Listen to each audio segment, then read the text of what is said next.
Hello and welcome back to Elijah Plus, and today we're going to be talking about iPad versus iPad, really, like which iPad is right for you when it comes to iPad Air 5 and the iPad 10th gen.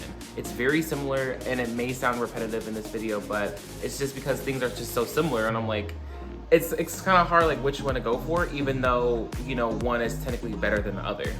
So I'll throw up a quick side about, you know, all the similarities and differences that you can look at, you know, pause to read. But really I'm just gonna jump into the pros and cons of the iPad Air 5 and then the iPad 10th gen.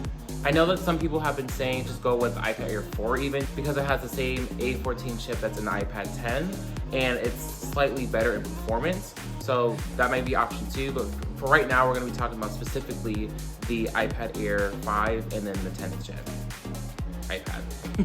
So the pros of this iPad Air 5 is it has the M1 chip, it has support for the Magic Keyboard, it also has support for the 2nd gen Apple Pencil, a laminated display with anti-reflective coating, and a better display quality when it comes to colors, so the wide color display P3. The only downsides is, you know, it's more expensive by $150.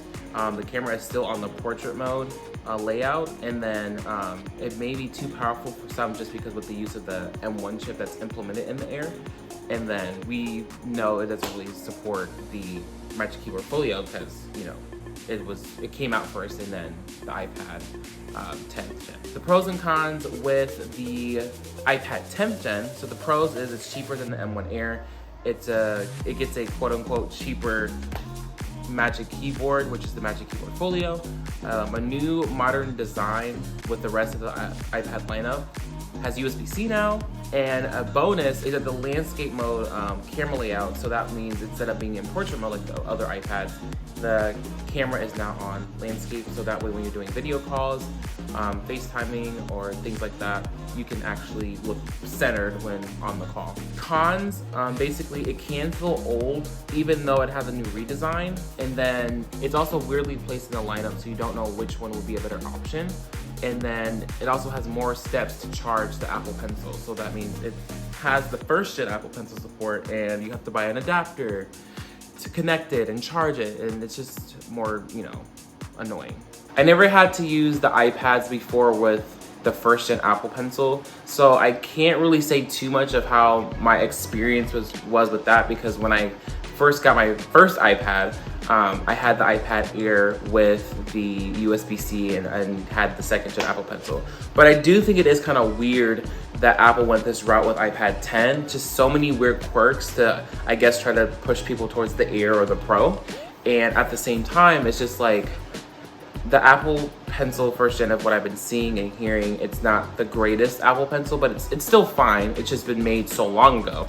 And then on top of that, it's just, you have a USB-C, you know, redesigned iPad, and then you have to go, you know, extra steps to use the pencil, which doesn't make any sense. But I know that talking about my previous video when I explained that I think it was kind of hard, quote unquote, for Apple to find a way to add the 2nd gen Apple Pencil just because they switched the camera to landscape instead of having it on portrait. So I guess that was the main issue that they ran into, and they just figured, well, we can just still keep the 1st gen Apple Pencil, still with that. But I think they could at least updated the, you know, 1st gen Apple Pencil with a USB-C charger, so you can charge the Apple Pencil, but you know, that's Apple making decisions that we have no control over. But yeah, I think iPad is just really weird, and for me personally, just to save a couple steps on charging and not worrying about losing an adapter, just go with the iPad Air 5 or even the iPad Air 4 if you want a cheaper iPad.